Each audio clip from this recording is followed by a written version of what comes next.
جی آج ہم اپنی اس نشست میں بیٹھے ہیں. میں نے داڑھی کا پارٹ 2 جو تھا وہ ریکارڈ کرا لیا. اب ہمارا جنرل آنسر کویشچن سیشنز ہے. جی بھائی صاحب. جیسا سوال یہ ہے کہ کسی پر اس کی غلطی ثابت کرنا کیا ہو کسی پر اس کی غلطی واضح کرنے کا کیا طریقہ ہے؟ مثلا میرے اندر ایک غلطی آپ لوگوں نے پائی، کیا طریقہ ہے کہ آپ لوگ میری اصلاح کر لیں اس غلطی کی، یا مجھے کسی کے اندر نظر آئی؟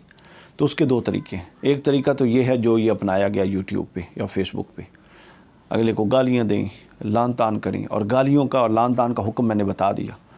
کسی کے سب سے بدتر انسان ہونے کی علامت اور نشانی یہ ہے کہ وہ فحش گوئی کرنے والا ہو، بدگوئی کرنے والا ہو، لعن طعن کرنے والا ہو، عیب جوئی کرنے والا ہو.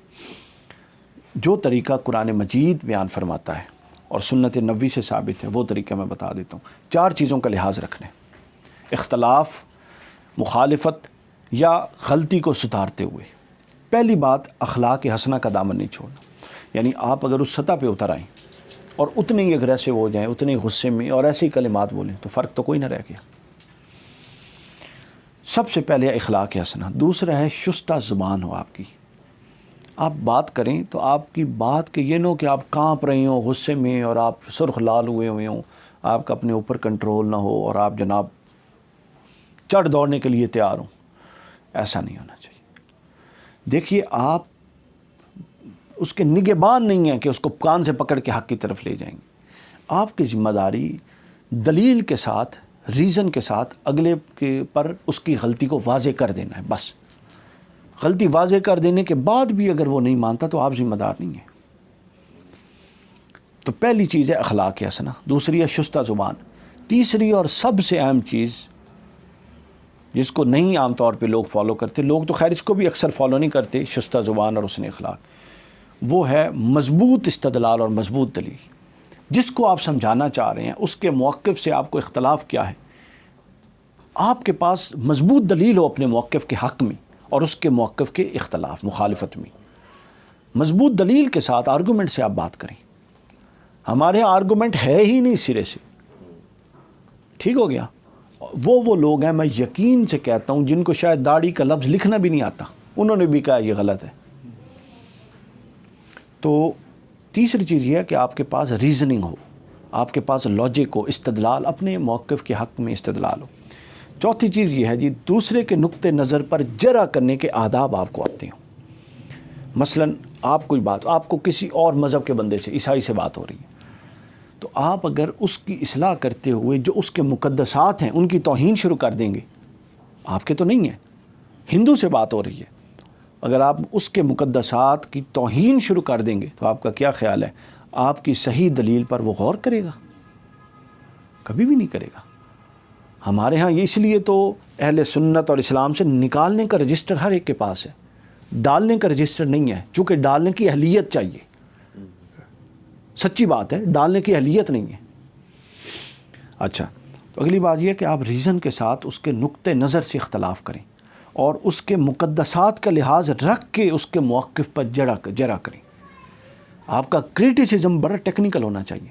اس کریٹیسزم میں اس کا استدلال، اس کے استدلال کی غلطی اس پر واضح کریں، اس کے استنباط کی غلطی اس پر واضح کریں، اور اس کے مقدسات کا جو چیزیں اس کے نزدیک مقدس ہیں، بے شک غلط ہیں، اس کا لحاظ. اور یہ اصول قرآن نے بھی دیا ہے. قرآن کہتا ہے کہ ان کے جھوٹے خداؤں کو برا نہ کہو، وہ تمہارے سچے خدا کو بھی برا کہیں گے. اچھا، بعض لوگ اس زمن میں کسی ایک کی غلطی دیکھیں تو علل اعلانیہ اس کو ٹھیک کرنے کی کوشش کرتے ہیں. اس طرف بھی میں آتا ہوں. اچھا، اب یہ جو میں نے عرض کیا یہی قرآن مجید کا موقف ہے، وہ سن لیجئے تاکہ ویڈیو لمبی نہ ہو جائے. قرآن مجید نے کہا، سورہ النحل سورت نمبر 16 آیت نمبر 125، ادعو الی سبیل ربک بالحکمہ والموعظۃ الحسنہ.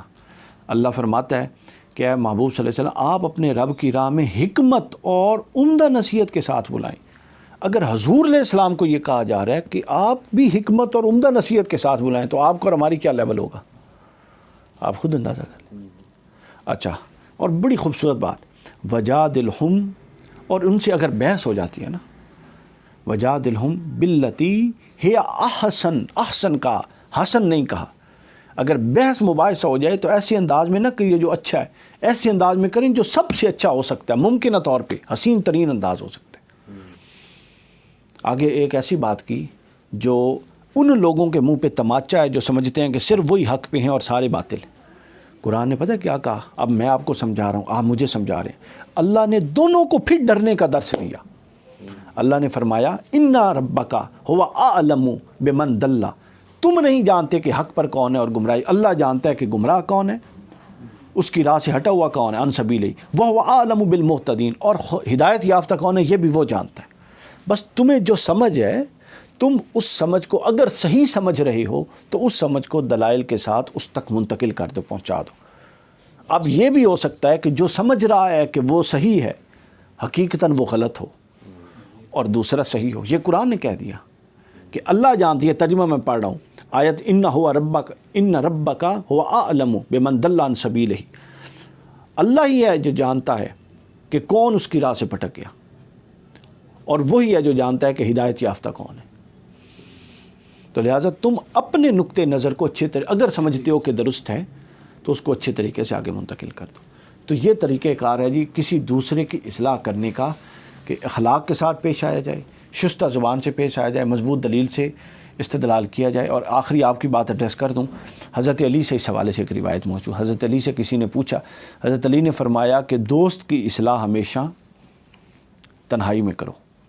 اور ایک اور کسی کا قول ہے واللہ عالم کہ اگر دشمن بنانا ہے تو اس کی اصلاح مجمع میں کرو، اور اگر دوست اور مہربان بنانا ہے تو اس کی اصلاح خلوت اور تنہائی میں کرو۔ چونکہ آپ مجمع میں کریں گے تو وہ انسلٹ فیل کرے گا، ہیومن نیچر ہے نا۔ تو یہ خلاف جو عقل اور نیچر کے خلاف بات ہے، وہ اسلام کبھی اس کو سپورٹ نہیں کر سکتا۔ سمجھ آ گئی بات؟ تو لہٰذا ان چار چیزوں کا لحاظ رکھ کے لوگوں کے ساتھ اختلاف کرنا چاہیے، اور لوگوں کو ان کا اختلاف یا ان کی غلطی ان پر واضح کرنی چاہیے۔